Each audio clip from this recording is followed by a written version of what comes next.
Você sabia que hoje em dia não basta ter só conhecimentos jurídicos para liderar um departamento na sua empresa? Hoje a gente vai bater um pouco desse assunto com a participação do André Maia em mais um papo de inovação do escritório Machado Nunes Advogados. A gente hoje conta aqui com a participação do André, que é diretor jurídico da Cibelco, uma empresa voltada para o ramo de mineração, com mais de 15 anos de atuação no mercado, voltado especificamente para direito corporativo, compliance, gestão de pessoas e contratos. O André conta aí com uma especialização em direito civil pela USP de Ribeirão Preto e também com mestrado em direito dos negócios pela Fundação Getúlio Vargas. Queria te agradecer, André, aqui em primeiro lugar.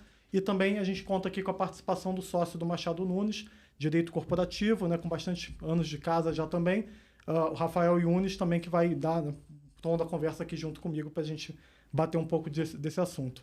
E hoje a gente queria debater um pouco aqui do papel, né, justamente de por que ninguém hoje nunca ensinou a atuação de ser um executivo jurídico desde a faculdade e como que a gente pode encurtar essa curva de aprendizado.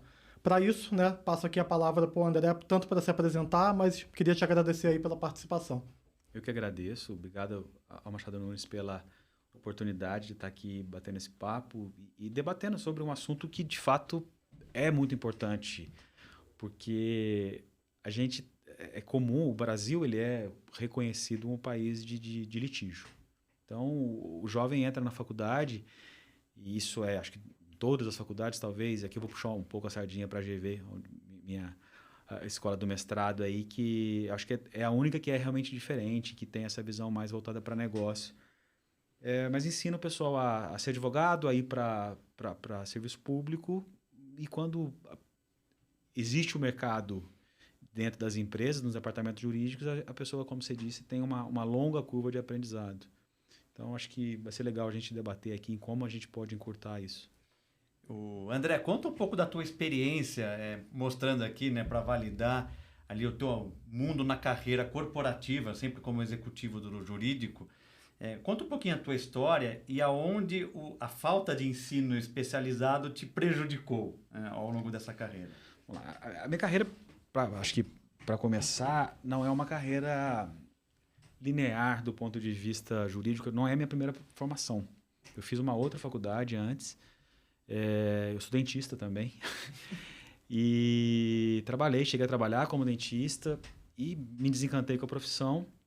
Resolvi fazer direito porque o meu melhor amigo, uma pessoa muito próxima minha, é advogado, e eu convivendo muito com ele, comecei a me interessar pela profissão e entrei na faculdade de direito como uma espécie de vou fazer amizades, vou conhecer gente nova e vou me preparar para fazer um concurso na frente.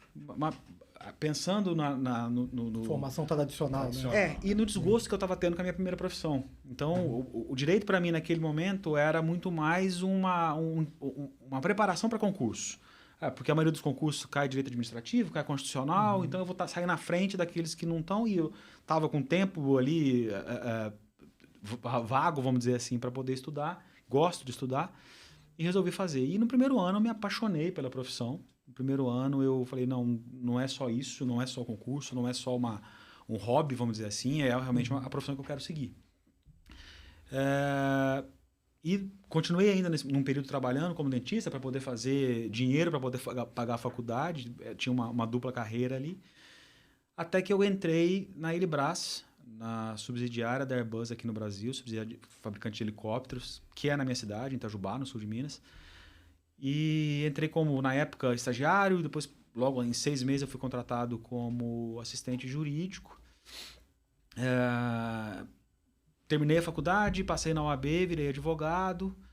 E aí, na crise de 2016, houve uma reestruturação. A minha chefe, a pessoa que sou muito grato a ela, Maria Isabel, a pessoa que me confiou em mim lá atrás, ela acabou se desligando da empresa e eu fui alçado à posição de gerente jurídico. Eu tinha 4 anos de formado e virei gerente numa multinacional. Foi um desafio enorme naquele momento. Fiquei 10 anos na Airbus, tenho um carinho enorme pela empresa. Mas na pandemia eu achei que era hora de dar um passo diferente. A indústria de aviação foi muito afetada na pandemia, né? E eu recebi uma proposta, achei que naquele momento fazia sentido conhecer um outro mercado, querendo ou não, o nicho de aviação, de defesa, é um nicho muito pequeno no Brasil, né? E 10 anos já de carreira, eu falei, bom, eu acho que eu preciso conhecer outro mercado, conhecer outra empresa, ser desafiado. Sair um pouco da zona de conforto, né? Que você está numa empresa, principalmente uma empresa como a Airbus, totalmente estruturada, totalmente... Só de Brasil, na época, mais de 40 anos. Você já tem tudo muito certo, muito correto, você já sabe o que você tem que fazer. E eu achei, bom, será que se eu for para outra empresa, será que eu vou ter esse desempenho? Será que eu vou... Será que sou eu ou será que é a empresa? Então, eu resolvi me desafiar. Aceitei uma proposta de uma empresa do Pátria Investimentos, a Superfrio, que é de logística de alimentos. Na época, já não era uma empresa tão nova, não era uma tese tão nova. E eles estavam em Ribeirão Preto, eu me mudei para Ribeirão. E depois eu vim para Jundiaí. A empresa comprou uma outra em Barueri e acabou trazendo o corporativo para Barueri. A gente escolheu morar em Jundiaí, onde apareceu a oportunidade da Cibelco. A Cibelco, a sede em Jarinu, que ao lado de Jundiaí, para mim fazia sentido naquele momento, e eu estava tendo uma progressão de carreira. Era uma posição de diretoria, como você mencionou. Eu achei que fazia sentido também aceitar, voltar para uma multinacional, para o desafio de mais um mercado que eu não conhecia, e onde eu estou até hoje, estou lá na Cibelco. Muito bom.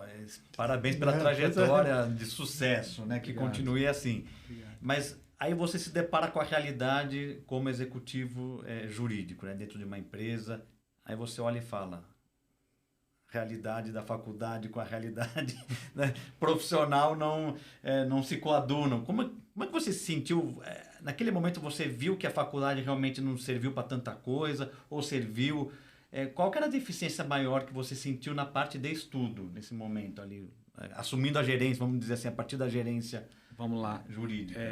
Bom, primeiro, desculpa, você tinha perguntado isso, eu acabei focando na minha carreira e não respondi, né? Acho assim, a primeira coisa que você vê é que saber lei, saber processo, não te ajuda na carreira dentro de uma empresa. Primeiro porque eu acho que o pessoal que está me ouvindo aí, de escritórios e de empresas, sabe que 80% do serviço, digamos, litigioso de uma empresa é contratado externamente. Difícil uma empresa, exceto as grandes bancos, sei lá, uma Vale, uma JBS, que têm departamentos jurídicos muito grandes, eles acabam internalizando mais coisas. Mas as empresas de médio porte, ou um pouco maior que médio, mas não tão grandes, contratam externamente quase todo o serviço de litígio, né? E internamente fica o consultivo. Né? Então, você vai ter o contencioso externo, ou seja, o conhecimento de lei e o conhecimento de processo não te ajuda, porque você acaba não usando internamente. E quando você percebe que você tem que usar o consultivo, não adianta você saber lei, não adianta você trazer pareceres, você trazer jurisprudência. Aquele cara que você está entregando, o cara que te fez a consulta, você vou dar um exemplo, o cara do RH que te está fazendo uma consulta trabalhista de trabalho aos domingos. Posso fazer? Como é que eu vou? Não adianta você trazer parecer de TST para ele, porque ele não vai saber nem ler. Exato. Ele quer saber, posso ou não posso, como eu vou fazer. E rápido. Né? Né? E rápido, exato. Então, eu acho que a maior deficiência é essa, é aprender a leitura dos negócios, que não é a mesma leitura da vida jurídica para quem está no fórum, por exemplo, para quem está fazendo uma petição. Acho que essa é a maior dificuldade. Foi o que eu aprendi na prática. Cada uma das suas experiências teve também o seu próprio termômetro da cultura da empresa, né? Como é que você lidou um pouquinho aí com cada uma dessas experiências e quais foram os aprendizados assim maiores que você tirou de cada uma delas até o momento atual? Uma coisa que eu acho bem gratificante na minha carreira é que eu trabalhei em 3 empresas e completamente diferentes setores. Então, assim, primeiro, né, aquela máxima de que você está num setor, você tem que permanecer nesse setor. Acho que não. Facilita você estar num setor, mas não te obriga a permanecer naquele setor para sempre, né? Então, trabalhei com aviação e defesa, depois com logística e agora estou com mineração. O aprendizado, eu acho que depende do contexto do momento que você está, né, na sua carreira e do contexto histórico. por exemplo, no meu período de Elibras, eu passei pela crise de ali... como é que o pessoal, dos 20 centavos lá dos protestos, não vai ter Copa, 2013, não vai ter Copa, depois Lava Jato, que foi meio sequencial. Eu estava na Elibras, que é uma empresa que majoritariamente vende para o setor público. Então você imagina, no momento em que o setor público estava desacreditado, e eu não estou aqui falando de política, é só o contexto histórico, o nosso maior cliente parou de comprar. Simplesmente falou, não temos dinheiro para honrar o contrato, que era o governo. Então, uma crise, você aprende a gestão de crise na crise. Eu acho que isso é, né, uma maior maneira de você aprender alguma coisa é estar dentro daquilo, Sim. dentro do momento que você está vivendo. Não adianta fazer um curso de gestão de crise se você não viver a crise de fato. E a cultura, né, puxando ali um pouco o que o Daniel comentou, você deve ter sentido, imagino, a diferença entre uma empresa multinacional, uma empresa detida por um fundo de investimento e depois uma empresa, vamos dizer assim, operacional, estratégica, que é a atual mineradora, por exemplo. É muito diferente trabalhar nesse tipo de contexto, diferente dos donos, são diferentes, de diferentes nacionalidades, ou não faz...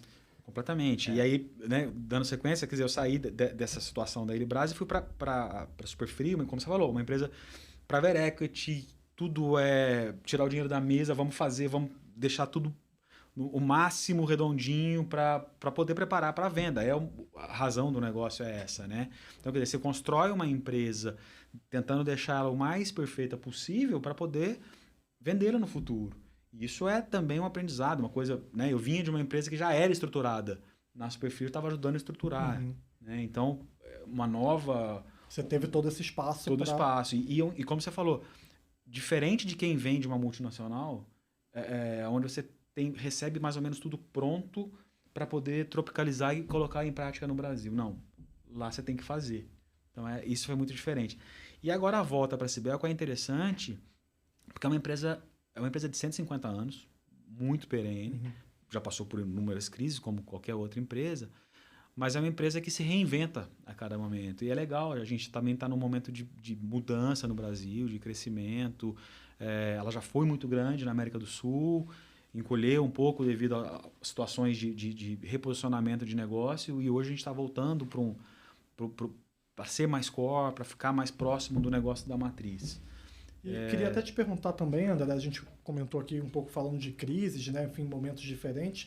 Qual que foi o papel estratégico do jurídico que pôde contribuir nessas crises, né? Então, nesses momentos mais turbulentos? O que você poderia nos dizer um pouco? Daniel, eu sou bastante vocal quanto a esse papel do jurídico. Eu sim, acompanhar minhas postagens de LinkedIn, eu repito isso sempre que eu posso. Eu acho assim... papel do jurídico, que era chamado para apagar fogo durante a crise, liga para o jurídico, isso não dá para existir mais. Acho que isso não é algo que está completamente ultrapassado. Eu até acho que não exista mais, tá? Eu espero que não exista mais. Eu acho que hoje o jurídico ele é visto como um departamento, como qualquer outro da empresa, que tem que fazer parte da decisão. Então, eu acho que a grande briga do jurídico é se colocar na mesa e ser ouvido na mesa. Acho que isso é o papel do gestor jurídico.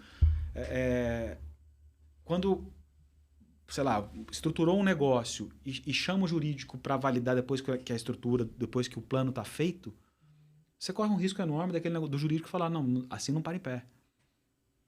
Agora, se o jurídico está na mesa desde o início, ele já vai guiando, ele já vai tratando. Então, eu acho que o jurídico tem um papel estratégico enorme. Ajudando na concepção. Ajudando na concepção, porque... E voltando àquela sua pergunta da questão de aprendizado, né? Uma coisa que a gente aprende na prática é que não dá para falar não. Não dá para simplesmente falar. Lógico, você vai falar não porque é legal, você vai falar não porque de maneira não compliance. Né? É claro, isso de fato é não. Mas, na maioria das vezes, por esse caminho não dá, o risco é muito maior, a gente tem esse caminho que o risco é menor. E tem esse outro que é um pouco mais caro, mas que o risco é menor ainda. Qual que a gente vai escolher? Essa é a função do gestor jurídico, eu acho. É apontar o caminho de menor risco, apontar o caminho que, às vezes, o risco é um pouco maior, mas é mais barato, você vai atingir o resultado mais rápido. E por isso que eu falo, o gestor jurídico ele tem que estar dentro da concepção do negócio, ele tem que se colocar na mesa junto com os outros executivos. Eu ouvi de um outro gestor jurídico que é cliente nosso, em uma ocasião, dizendo para o jurídico se fazer ouvir, ele tem que falar a linguagem das corporações. E essa linguagem é resultado, resultado, resultado, resultado. E o jurídico, muitas vezes, ele é visto como uma área só de despesa e que não gera resultado. E essa pessoa me falou, olha, mas tem várias coisas que o jurídico pode mostrar com geração de resultado. Por exemplo, sei lá, diminuição de passivos de contencioso, ou resolução de casos a valores menores do que aqueles que estão contingenciados, e assim por aí. Então, primeiro, você concorda com esta afirmação? É mais fácil mostrar resultado e aí conseguir um espaço à mesa? E se sim, que tipo de que tipo de indicadores de resultado um jurídico pode apresentar? Concordo muito. Eu acho que é isso mesmo. Não tem como você falar em empresa hoje sem falar em resultado. Senão você realmente se torna só um departamento de custo. Exatamente. Você se torna um custo. Se você não contribuir de alguma forma, você é um custo. Quer dizer, e te respondendo como o jurídico pode fazer, eu acho que tem várias formas. Você mencionou aí a questão de diminuição de passivo. Essa é uma forma. Hoje você tem, falando de inovação, né? Você tem aí ferramentas ótimas que te fazem jurimetria. Como é que eu vou... como é que esse tribunal se posiciona? Vale mais a pena um acordo? Vale mais a pena eu procurar a outra parte tentar um acordo? Vale mais a pena eu seguir no processo? Tudo isso você consegue colocar valores, né? Então, acho que a gente tem hoje ferramentas que nos ajudam a fazer isso. Você tem hoje inúmeras situações de correção tributária. E quando eu falo correção, a empresa está pagando um imposto, mas muitas vezes mudou uma lei e ela não soube, mudou o entendimento da receita e ela não soube, e ela está pagando a mais. O jurídico tem que estar atento a isso, e hoje existem consultorias que nos ajudam, escritórios que nos ajudam a analisar a carga tributária que está incidindo sobre a empresa e verificar o pagamento está sendo feito correto, de acordo com a última jurisprudência. Isso gera uma economia enorme. E às vezes o financeiro, sem saber, está fazendo no automático. Né?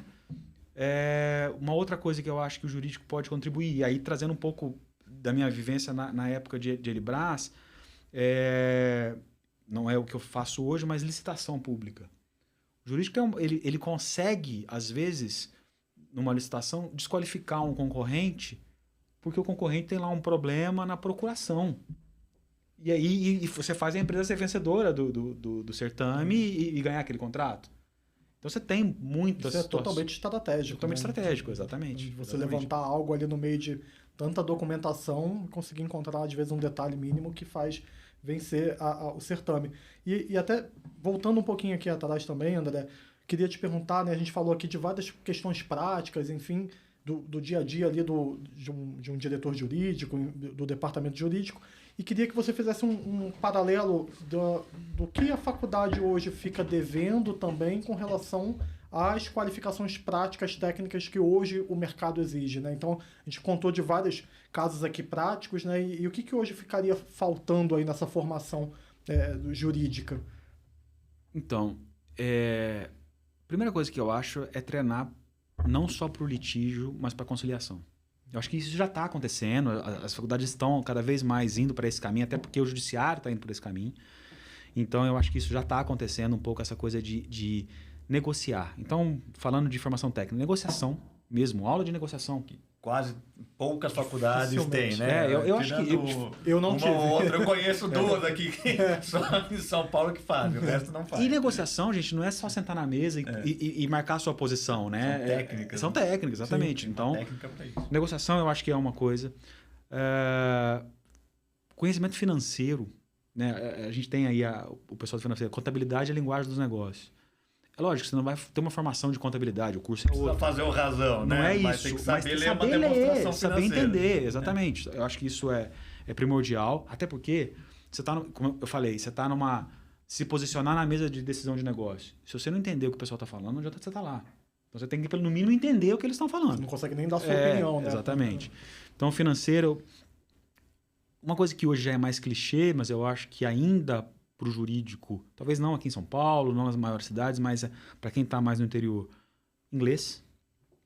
E às vezes tem aquela coisa, eu nunca vou usar um inglês no direito. Usa.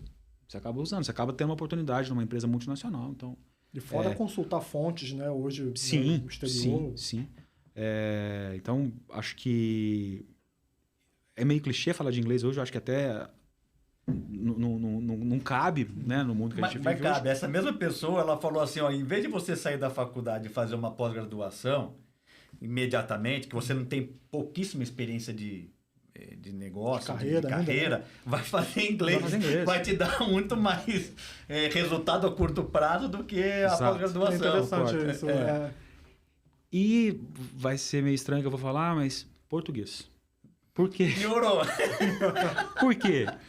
Primeiro, com essa coisa da internet, o pessoal está deixando de aprender a escrever e sai da faculdade, depois de 3 anos de processo civil, processo em geral, aprendendo a escrever juridiquês. E na empresa, o juridiquês não funciona. De novo, né? Não adianta fazer um parecer de 15 páginas que o cara ele quer saber o final. Então, é aprender a se comunicar. Quando eu falo aprender português, é aprender a se comunicar. Aprender a se comunicar de uma forma objetiva, de uma forma coesa, sem dar muita volta. E a gente sai da faculdade de Direito tendo essa tendência. Essa clareza, né, de saber colocar no papel, né, talvez com clareza. Não, eu acho que é o contrário. Eu acho que você sai da faculdade muito querendo usar o linguagem rebuscada. Né? Um idioma paralelo. Usar uma linguagem muito rebuscada. E às vezes o cara te pergunta, você começa a querer ser o mais culto. E não é isso que funciona. Então, acho que isso também. Aprender comunicação.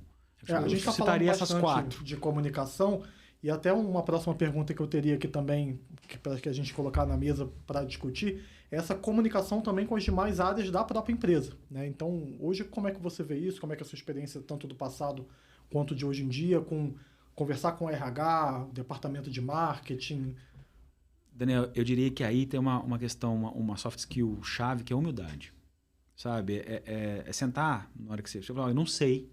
Uhum. Eu não sei a operação, meu exemplo, né? Eu passei por 3 setores. Então, chegar na logística, entender a logística. Chegar na mineração, entender a mineração. E para isso você vai ter que ir no chão e sentar com o operador. Sentar às vezes o diretor, mas às vezes o gerente de operação da fábrica, da planta, que vai te explicar o que é aquele negócio. Não adianta, usando aqui de novo outro clichê, né? Entender o negócio. Todo mundo fala entender o negócio, mas o que é entender o negócio? É, de fato, falar a linguagem do negócio, é saber quanto vale o seu produto, saber quanto vale a tonelada do seu produto. Hoje, por exemplo, a Cibelco é uma mineradora de areia. É uma areia especial que faz isso. Existe uma máxima que eu fui aprender estando lá dentro, o seguinte, areia não viaja. O custo do frete ele é proibitivo para o transporte de areia. Então, a operação tem que estar próximo do cliente. Então, são coisas que se você só aprende, não adianta eu trazer uma oportunidade de negócio de uma mina de areia que está, a 1.000 quilômetros, estou chutando aqui, não sei exatamente a quilometragem que as minas hoje estão, né? Mas uma distância tal que não justifique o frete. Então, são coisas que só vai saber quando você estiver junto da operação. São detalhes ali que, para quem está de fora, é difícil visualizar. Eu acho que a humildade de dizer, eu não sei, eu quero aprender e eu vou te ajudar mais se eu souber. Aí na comunicação entra também, vamos dizer assim, a questão relacional, que também pouco ensina. Hoje a faculdade de Direito, ela, com exceção de algumas, ela ensina você a tomar a decisão sozinho. Assim como a medicina, né? Você é odonto... Só que, na verdade, você precisa de relacionamento. Se relacionar com as outras áreas para entender onde vai gerar valor e aí sim ter o teu lugar ao sol. Sem dúvida. Né? Sem dúvida. E a faculdade, de novo, também ensina isso. Quando eu falo de humildade, eu acho isso. Humildade, relacionamento, acho que está tudo muito, muito interligado. É importantíssimo isso. Importantíssimo. Você, voltando àquele jurídico do passado que eu mencionei, lá o que era chamado para apagar o fogo, era um jurídico também meio... ficava no alto da torre, né? O egocêntrico, né? O advogado... Eu sou o cara que vou chamar para resolver o problema. Não, você tem que estar dentro do problema. É um pouco diferente. ficavam bem isolados, né? Não sabiam o que estava acontecendo ao seu redor, né? E isso foi legal. Uma vez um colega, numa sessão de feedback, e tinha, na empresa tinha aquele 360, né? Que você ia buscar com os colegas feedback ali. E ele me falou isso. Ele falou, faz Gemba. Anda no chão da fábrica, deixa as pessoas te conhecerem. Por exemplo, por uma questão de compliance, né? Ele falou, o cara da operação, ele jamais vai falar alguma coisa para você como uma denúncia de compliance se ele não tiver a liberdade de falar com você. Ele vai ter medo de você. Chega lá engravatado, trancado na sua sala. Ele vai achar que você vai demiti-lo porque ele está fazendo uma denúncia. Como se fosse um fiscal ali só, né? Então, você ter essa proximidade... É um cara que às vezes pode te contar um negócio de compliance lá no começo, antes que vire um problema muito maior. E ele não vai fazer isso se ele não se sentir seguro na confiança que você passar para ele. E aí é o jurídico atuando na raiz do problema mesmo, né? Exatamente. E a gente falou aqui também de transição de carreira, enfim, mudanças, né, dentro dentro da própria carreira, né? E dessas mudanças, André, o que teve de mais difícil na sua concepção de cada mudança, cada etapa que você passou, alguns momentos em que você teve que se reinventar? Como é que você encarou isso na sua carreira? Acho que mudança é sempre muito difícil, né? Sair da zona de conforto para todo mundo não é fácil, né? Bom, eu comecei a carreira mudando, né, de uma profissão para outra, mas naquele momento foi muito proveitoso. Eu fiquei feliz de fazer isso, não foi nada difícil, né? Eu aceitei isso muito fácil. Acho que a mais difícil foi sair de uma empresa de 10 anos, que eu estava na empresa, conhecendo o processo, conhecendo a empresa globalmente, né, um jurídico enorme, e sair para uma empresa, como eu mencionei, detida por um fundo, onde tudo é custo, onde tudo você tem que analisar na ponta do lápis. Então, acho que essa mudança foi a que mais me chocou, onde eu aprendi mais também. Eu acho que eu aprendi muito nesse período meu na Superfrio. Acho que a exposição, né? A exposição faz a gente... ela cria casca para mudar. Então, acho que a maior dificuldade foi essa, foi sair de uma empresa estruturada, grande, de já 40 anos, para uma empresa que estava começando. E nessa sua experiência você pôde ter, então, espaço para também desenvolver esse jurídico dentro do que você queria também, vamos dizer assim, inovar, né? Sim. Quando eu fui chamado foi para isso, né? Quando a Superfrio... A Superfrio já existia e o Pátria adquiriu e profissionalizou e começou a trazer executivos de mercado. Sim, eu tive esse espaço para poder colocar isso que eu pensava, essa participação do jurídico mais próximo da gestão mesmo. Você pode compartilhar um pouquinho com a gente de algumas experiências dessa, algo que você tenha feito aí que você acha que colheu frutos, assim, de maneira, né, nessa visão estratégica do jurídico ali aplicada à operação? Empresa de logística é uma empresa muito exposta a processos trabalhistas, né?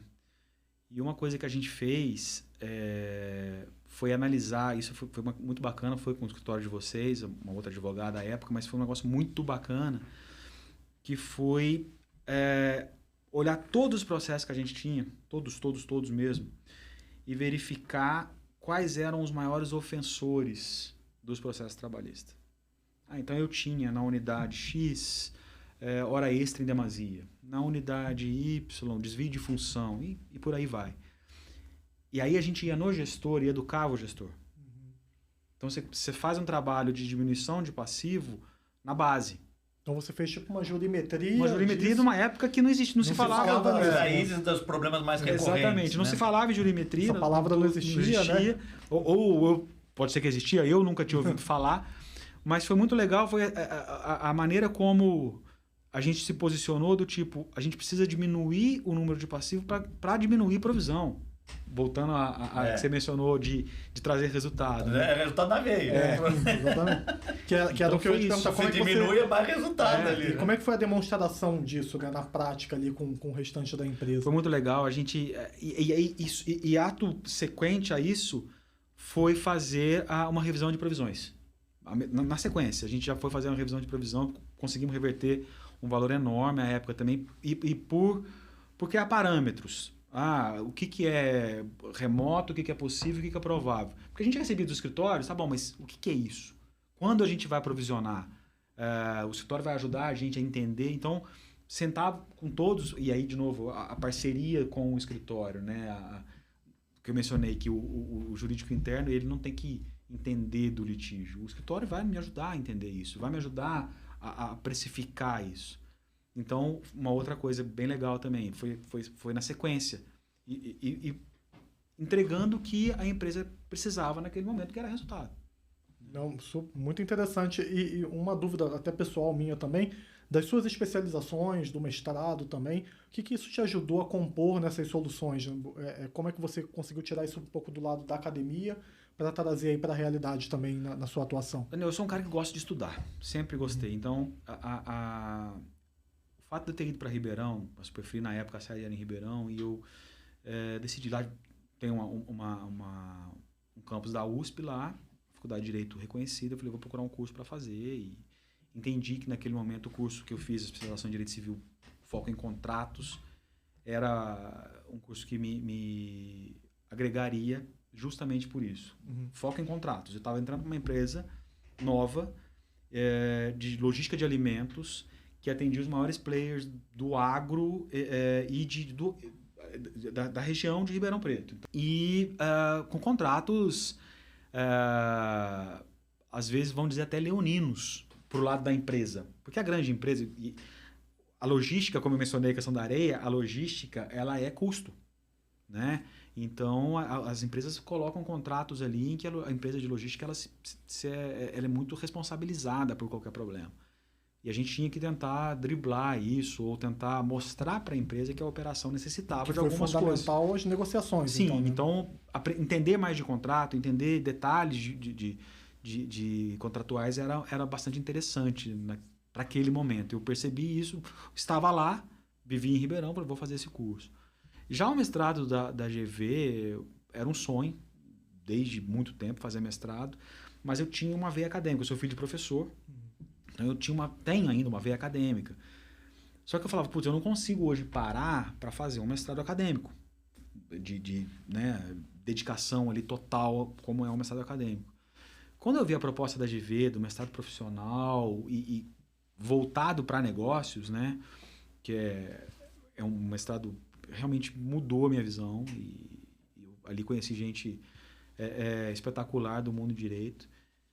Eu acho, aí você me perguntou o que trouxe para a profissão, o que eu tirei. Eu acho que o principal foi relacionamento. As pessoas que eu conheci na GV, as pessoas que hoje permeiam aí as minhas relações, me ajudaram muito na carreira. Para abrir a cabeça. Abrir a cabeça e entender. E discussões também, discussões, né? Sim. Outras visões, né? Também. Exatamente. Muito interessante também essa visão, André. E a gente falou aqui também um pouquinho, né, das crises e voltando também aqui novamente um pouco atrás, crises às vezes demandam um pouco de decisões impopulares, né? Enfim, decisões polêmicas, decisões difíceis. Queria saber também da sua carreira, alguns momentos que você teve que tomar algumas decisões que você teve que ali quebrar um pouco a cabeça, enfim, negociar, conversar com outras áreas também da empresa para ter seu lugar à mesa, como o Rafael comentou, e conseguir, né, prevalecer a opinião ali sua e da gerência jurídica, do departamento jurídico.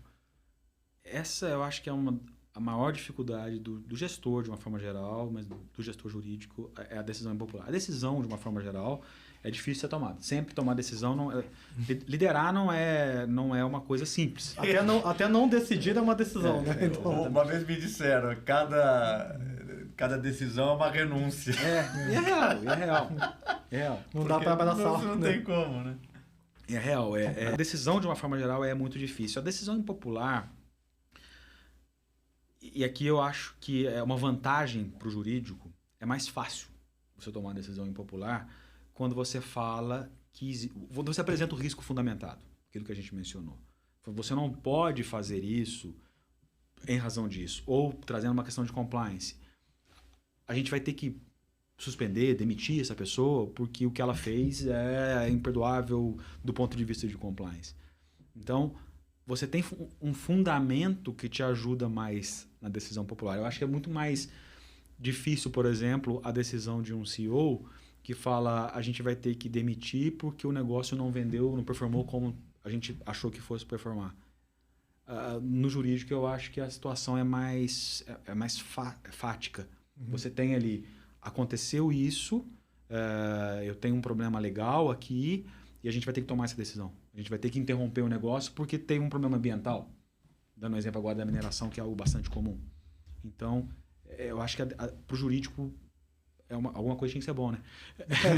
É mais fácil. Mas aí tem a questão de gestão de pessoas, porque, no fim das contas, você como executivo, diretor, passou também pela gerência, tem que tomar decisões de gestão de pessoas, porque você tem um time ali embaixo que tem que entregar, tem que performar, e às vezes, numa situação de crise ou de redução de custos geral da empresa, vem a diretoria, lá, o CEO, e fala, vamos reduzir X% de despesa. Arruma alguém para mandar embora. Você passou por situação assim? Passei. Isso eu acho que é a pior de todas, você mexer com o emprego de pessoa. E a gente não sabe também. É outra característica de relação. Mas eu acho que isso ninguém sabe. Ninguém sabe. Eu acho que isso ninguém sabe. Eu acho que isso... A gente sabe que a vida do executivo está sujeita a isso, sempre. E você pode ter passado por isso já algumas vezes, mas vai ser sempre difícil. Eu acho que demitir é sempre muito difícil. E essa demissão... Quando a pessoa... Quando é justificado, é mais fácil. Quando é justificado, é muito mais fácil, sabe? Essa pessoa não merece estar aqui. Agora, quando a pessoa performa, e ela tem que ser escolhida, é muito complicado. Esse é um ponto também de atenção, queria também trazer para a mesa, né? Dessas competências, qualidades emocionais e também políticas, né? De departamento para departamento, relacionamentos, enfim, que hoje, né? Um diretor jurídico, né? Um executivo jurídico precisa ter, colocar na mesa também para estar ali qualificado, na sua opinião. Eu diria que isso é acho que transparência com o time, sabe? Ser muito honesto com o seu time desde sempre, com tudo, para que na hora que aconteça, igual você falou, você vai ter que escolher alguém, que você possa chegar para essa pessoa que você escolheu e ser transparente e dizer, não é você, não é a sua performance, não é uma questão de escolha, análise, conjuntura, o conjunto, é a conjuntura, e você acaba ponderando situações dentro do seu time para saber quem que você vai escolher, né? Então, eu acho que a transparência com o time desde sempre, e não só neste momento, ajuda muito nessa decisão. Também comentou, André, agora há pouco, sobre deu um exemplo prático, né, hoje no setor de mineração, até passando aqui a palavra para o Rafael também comentar um pouco dessa questão dos impactos, né, da operação em si e como que hoje isso vem se relacionando com o ESG, enfim, questões ambientais, sociais, econômicas. Podia comentar um pouquinho também com relação a esse aspecto? Claro. Bom, a Cibelco é uma empresa europeia e vocês sabem que na Europa essa questão ambiental ainda é muito forte, né? A questão do ESG na Europa ainda é muito forte. A gente está agora no meio de um processo de um estabelecimento de uma nova diretriz de ESG na Europa. A gente vai ter que apresentar relatórios de como a gente está atendendo isso. Se eu não me engano, na Cibelco, pelo porte da empresa, vai ser em 2027, que é o nosso primeiro relatório. Então, estamos trabalhando sim, isso é global. Então, ainda que a gente, em razão da nova administração americana, isso tem diminuído um pouco nas empresas americanas, nas empresas europeias ainda é muito forte. Então, continua... não mudou nada para a gente. Acho que a resposta é essa para você. Mineração, de uma forma geral, é um mercado altamente poluidor. A gente sabe disso. Só que não se vive sem mineração. Aqui é onde nós estamos, tudo aqui vem de mineração. Então, a questão é ponderar como fazer, uma vez que é necessário, e como devolver ao meio ambiente depois que aquele recurso se esgotou, né? Então, a mineração ela é um dos setores mal vistos, né? Vamos dizer assim. Infelizmente, ocorreram acidentes trágicos com empresas brasileiras que ajudaram a prejudicar mais ainda a imagem da mineração. Mas a realidade é essa, a gente não vive sem mineração, né? Então, uma atividade econômica não tem como você falar não vai, né? Exatamente, não tem como falar não vai fazer. Tem como fazer melhor. É a mesma coisa do agro, né? Reclamam tanto aí, mas se não planta, não come. É simples. E o legal de falar isso da Cibelco, eu fico aqui orgulhoso de falar, a Cibelco hoje é a maior recicladora de vidro do mundo. Então, e o vidro, ele é 100% reciclável, né? Esse copo ele volta inteiro para o mercado e vira um outro copo. Não se perde nada na reciclagem de vidro. Então, a Sibelco decidiu, para compensar essa mineração de areia que faz o vidro, ela se tornou a maior recicladora de vidro do mundo hoje. Ela é a maior na Europa e a maior nos Estados Unidos, se tornou a maior do mundo. É isso, é compensar. Eu tô tirando de algum lado, mas eu estou colocando de outro lado.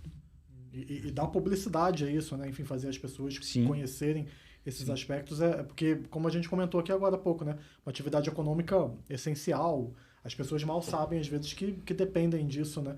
Isso é bem interessante. Também comentou nessa atividade sua, né, de relacionamento tanto com Estados Unidos, Europa, até uma curiosidade minha também, como é que você se relaciona com advogados, enfim, partes de cada um desses países, diferenças culturais, enfim, como é que isso tem sido lidado aí na sua carreira, tanto desde lá do começo, né, que você também já trabalhava numa multinacional e até o momento? Eu acho que eu lido bem. Eu acho que o brasileiro, de uma forma geral, lida bem com isso. Isso é bem recebido, né? O brasileiro... Primeiro isso, o brasileiro... É difícil alguém que não goste do brasileiro. Né? O brasileiro, acho que a gente não... Tirando a rivalidade de futebol com o argentino, a gente não tem... Nossos filhos já não tem mais essa também. Não tem. Até quando nem usa, já usa a camisa do Messi. O Messi tirou essa. O Messi... Então, tirando essa questão esportiva, a gente não tem inimigo, vamos dizer assim, né? O brasileiro, você não entra em guerra. O brasileiro ele é visto como boa praça em todo lugar. Então, ainda que exista, e isso existe mesmo, uma questão ali cultural de a dificuldade de você, às vezes, se posicionar, você ser visto como alguém de fora... Mas eu nunca tive dificuldade. Nunca tive dificuldade. Talvez na comunicação de dia a dia. E aí volto na questão do inglês, né, que é a linguagem. Né, você tem que ter um inglês ao ponto de não te bloquear, né, numa comunicação dessa. Mas eu acho que, acima de tudo, numa empresa multinacional, você tem que entender que você está lidando com culturas diferentes. Então, evitar piadinha que aqui no Brasil pode ser normal, lá fora não pode ser, talvez não seja. Entender que, às vezes, a pessoa vai agir de uma forma que para você é desconfortável, mas que para ela é normal e aí não tem que se ofender por isso, não tem que levar para o lado pessoal. Eu acho que é isso, é entender, é ir mais desarmado para as culturas, né? Hoje, a minha chefe hoje ela fica nos Estados Unidos. A estrutura da Sibelco é a General Counsel na Bélgica, né? Na sede, e tem uma vice-presidência jurídica Américas, que é responsável por América do Norte e América do Sul. Então, eu reporto para ela. É muito tranquilo, muito tranquilo. E acho também o fato do Brasil ser muito influenciado pela cultura americana, isso aproxima, né? A gente tem uma relação muito tranquila. Tem uma questão de comunicação que é interessante. Eu trabalhei numa empresa inglesa muitos anos atrás e no primeiro momento eu sofri, porque o brasileiro ele é muito relacional, né? Ele é, você comentou, boa praça. E gosta de ter uma certa, não intimidade de ir na casa da pessoa, mas, né, e aí, como é que vai a família? E tem certas culturas que não entram nesse mérito. Anglo-saxã, ela é muito assim. Então, eu recebia e-mails, às vezes ligações do exterior, e o pessoal direto ao ponto. Eu falava, nossa, mas que mal educado, mas nem para perguntar bom dia, nem para falar nada. Eu já, faça isso, faça... Você sente... Porque é interessante, porque também nem o curso de idioma não vai te ensinar essa questão cultural, né? É verdade, é verdade. Então, não levar para o pessoal saber que existem diferenças. Por exemplo, o espanhol, ele usa muito o imperativo no idioma natural dele, então é mandando, né? Para um brasileiro, fecha, abra, não sei, isso já é muito ofensivo. Então, tem essas diferenças, a gente tem que saber que não leve para o pessoal, acho que é muito importante. Verdade, verdade. E teve um treinamento na minha época de Elibras que a gente fez e isso foi uma provocação que a pessoa que estava conduzindo o treinamento fez e um francês se posicionou dessa forma. Ele falou na época... eu não lembro exatamente qual foi a pergunta, mas foi alguma coisa do tipo, o que você falaria para o seu colega brasileiro, o que você falaria para o seu colega francês? E o francês falou isso, não leva para o lado pessoal. E o exemplo que ele deu foi exatamente esse. Se eu te faço uma provocação numa reunião ou respondo de uma forma mais objetiva, eu não estou sendo grosseiro com você. É uma questão do trabalho. Depois a gente vai sair, a gente vai tomar um café e vai tomar uma cerveja junto. E era bem isso. Aí ali eu comecei a perceber. E, de fato, a gente tem que parar de achar que é contra a gente, que ele não gosta de mim. E se não gostar também, não tem problema nenhum. É uma você não está ali para fazer. Exatamente.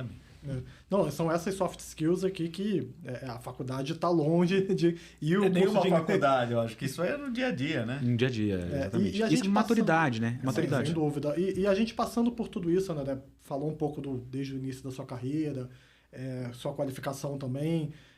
Hoje, qual conselho você teria dado para o André lá, há 15, quase 20 anos atrás, aí, no início, né? Quando chegou ali na faculdade, você... nessa transição inicial de carreira, o que você pensaria aí que você acha que encurtaria essa curva de aprendizado? Primeiro de tudo, eu acho que estude. Eu acho que esse é um conselho que eu acabei seguindo, né? Nunca parei. Aprenda a se relacionar com pessoas. A chave de tudo, acho que são pessoas, não adianta. Isso para todos, para quem está no escritório também. Né? Não é só para quem vai para setor privado, não. E aquilo que eu falei no começo, finanças. Vai fazer um curso de finanças. Tem vários cursos aí, finanças para não contadores, finanças para executivos não financeiros.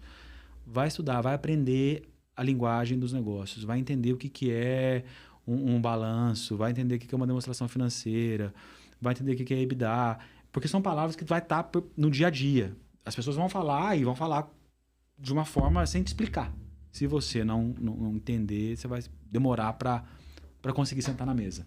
Eu acho que é isso. Não, perfeito, ótimo para anotar aqui. Sobre esse relacionamento, puxando aqui uma pergunta, também olhando do ponto de vista, né, nós aqui, advogados, de escritórios que querem se relacionar e querem vender, querem oferecer os seus serviços, as soluções para um departamento jurídico.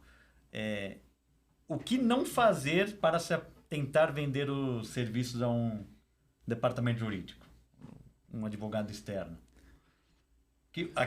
Qual é a atitude daquele advogado que você fecha e tranca a porta de vez? Tem uma coisa que acontece hoje, e não é só com o escritório, não. É geral isso, para todo mundo que quer vender um serviço. É aquele e-mail que chega e fala com intimidade. Oi, fulano, tudo bem, não sei o quê, a minha empresa faz isso, o meu escritório faz isso, você está livre amanhã para aquela reunião? Mas peraí, quem é esse cara? Eu não pedi essa reunião. São aquelas cadências geradas automaticamente pelo CRM. Né? Exatamente. Eu entendo que faz parte, acho que... Só que eu acho que no nível de relação escritório de advocacia com empresas, não é assim que funciona. É uma abordagem muito fria também. Exatamente. É uma abordagem, diria até invasiva. Sim. Sabe? Então eu acho... pedir uma reunião, você me ligar... André, Rafael, tudo bem? Machado Nunes, sei que vocês trabalharam comigo já no passado, você já trabalhou comigo no passado, queria retomar esse contato, vamos tomar um café junto, vamos... É essa abordagem que eu acho que... E apresentar resultados. Eu auxiliei... Uma solução mais concreta, né? Às vezes assim, eu acabei de auxiliar a Vale numa empresa, num negócio de mineração, eu sei que a sua empresa de mineração também, para me chamar a atenção do tipo, esse cara pode me ajudar com isso. A gente teve êxito com... Exato. Tal assunto, eu sei que você deve ter um assunto similar. Eu tive um resultado legal agora de uma tese tributária e acho que porque envolve CEFEM, então eu acho que a sua empresa também pode ter. Você não quer ouvir? Cara, dificilmente eu nego uma conversa dessa. E às vezes eu não vou contratar aquele escritório. Mas, gente, não tem mal nenhum em conversar, em tomar um café. Iniciar o relacionamento. Exatamente. E abrir a cabeça, discutir, né? Tanto entender a dor da empresa naquele momento também, porque isso vai alimentando cada lado, né? Eu como um bom mineiro, eu sou um cara muito reservado, assim, fico meio, né? Aquela coisa do mineiro de ficar meio distante. E eu tenho uma dificuldade muito grande, e é algo que eu estou trabalhando, de me expor, de procurar pessoas e aceitar esse tipo de abordagem. E eu estou trabalhando muito isso, porque eu vejo que não há mal nenhum numa conversa. A gente sentar para tomar um café, para conversar, na pior das hipóteses, você ganhou um café de graça. Então, para o mineiro isso é muito importante. Vai ter que ser café bom para o mineiro. Então eu acho isso. Dificilmente eu nego um contato com o escritório quando é uma abordagem que aparenta ser mais produtiva do que essa abordagem fria, ou aquela abordagem muito arrogante, às vezes, que o escritório tem, eu sou fulano, eu faço isso, está aqui o meu folder com o meu portfólio. Eu não vou abrir seu folder se você não me cativou antes. Uhum. Né? Eu acho isso. Mas esses e-mails são horrorosos. Eu apago tudo, nem sequer abro. Eu não sei como que continuam fazendo isso. Eu também não consigo entender. Todo mundo reclama. Mais um e-mail, né? Mas a questão da parceria escritório, eu acho que é chave para o gestor jurídico essa parceria, porque, repetindo mais uma vez, que a gente depende muito do escritório, né? O gestor jurídico depende do escritório. O departamento jurídico, de uma forma geral, depende do escritório. Eu tenho uma coisa interessante. Eu tenho parcerias com pessoas, não com escritórios. Então, se aquele advogado me atendeu, gosto dele, ele mostrou um serviço bacana e ele muda de escritório, eu tendo a ir com o advogado. Eu não me prendo muito no nome do escritório. Então, eu acho isso... A gente sabe que nome pesa. Né? Não vou citar nomes aqui, mas a gente sabe que tem alguns escritórios aí no Brasil grandes e tal, que você põe esse nome no trabalho judicial, o juiz olha diferente. É triste falar isso, mas é real. Até internamente, dependendo do tipo de negócio. Tem que trazer alguém de peso. Exatamente. Eu não gosto muito disso. Acho que... Não estou dizendo que eu não contrato esse tipo de escritório. Pode ser que eu precise contratar sim, mas pela skill do profissional, não pelo nome do escritório. Atrás, o escritório bate bastante nisso, né? Atrás de todo CNPJ tem CPF, né? Verdade. A gente se relaciona com um CPF, não é com pessoas, né? Pessoas. Exatamente. Deixa eu acrescentar uma pergunta para finalizar as considerações finais. Não pode deixar de perguntar sobre inteligência artificial, afinal de contas, só se fala disso hoje em dia.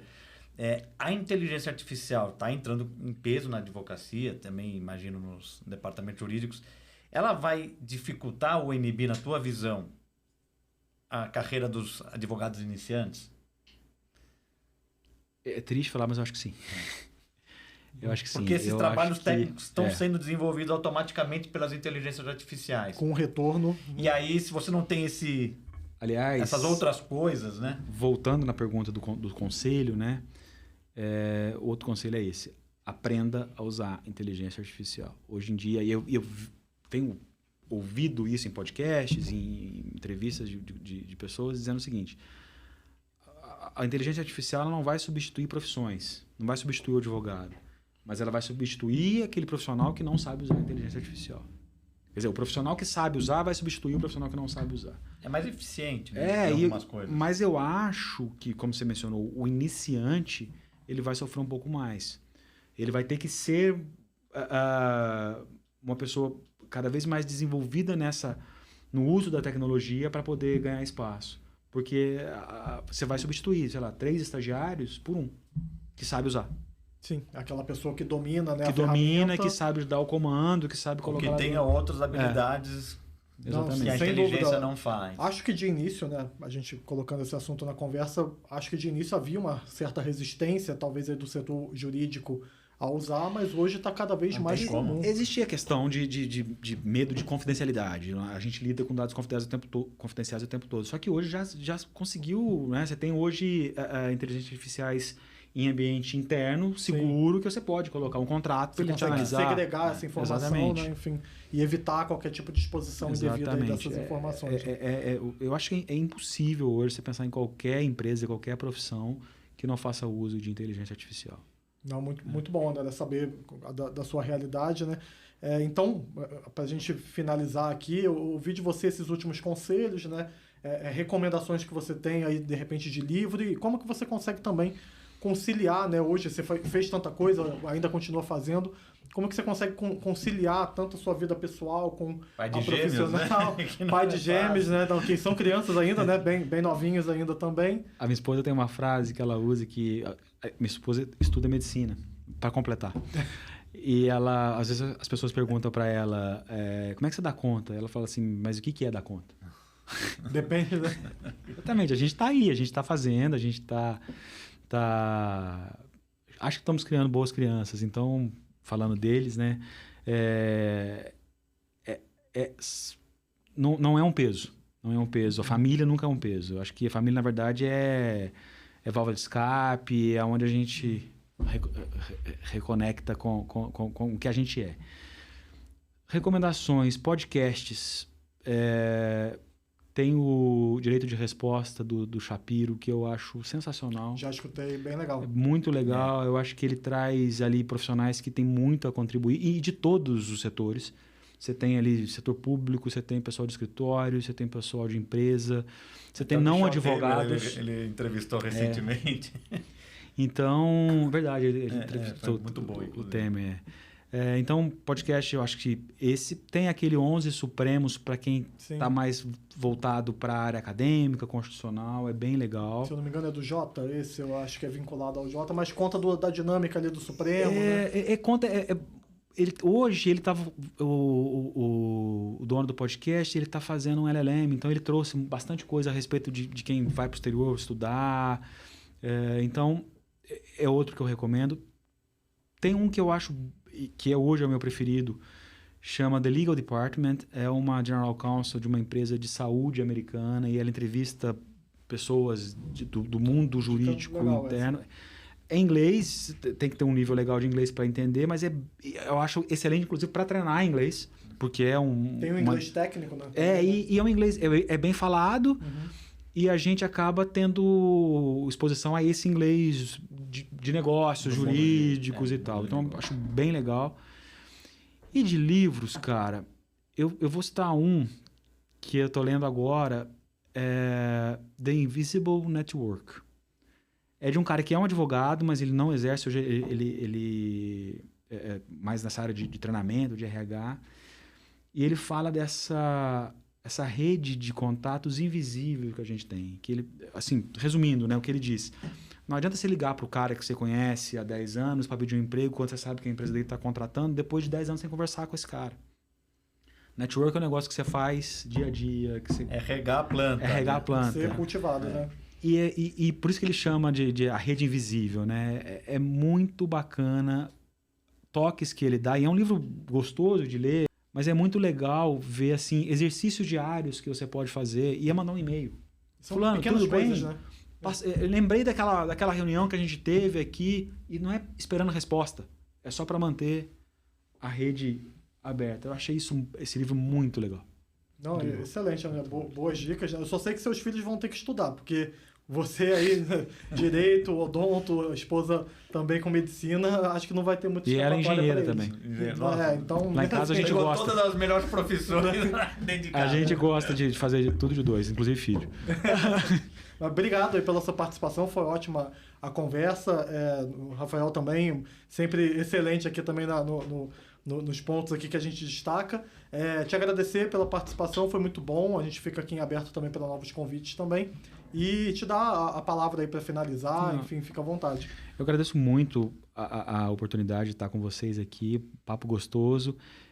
Como eu disse, eu sou muito partidário desse novo direito, que eu acho que não é tão novo mais, eu acho que não sou o único também que fala sobre isso, longe de mim. Mas eu acho que a gente é o tipo de coisa que a gente tem que revisar. Então, eu acho uma oportunidade excelente de estar aqui, poder falar um pouco mais sobre isso e principalmente sobre essa questão de educação, né? De falar que o cara que está dentro da empresa tem que entender de negócio é clichê. Mas falar que na faculdade você tem que aprender algumas coisas para poder chegar aqui, eu acho que isso né? A gente tem que começar mais na base, talvez. Obrigado de novo pela oportunidade. Obrigado, André. Obrigado, Daniel. A todos aqui, os telespectadores, os nossos ouvintes, não se esqueçam de nos seguir nas redes sociais e dar o like. Muito obrigado. Obrigado.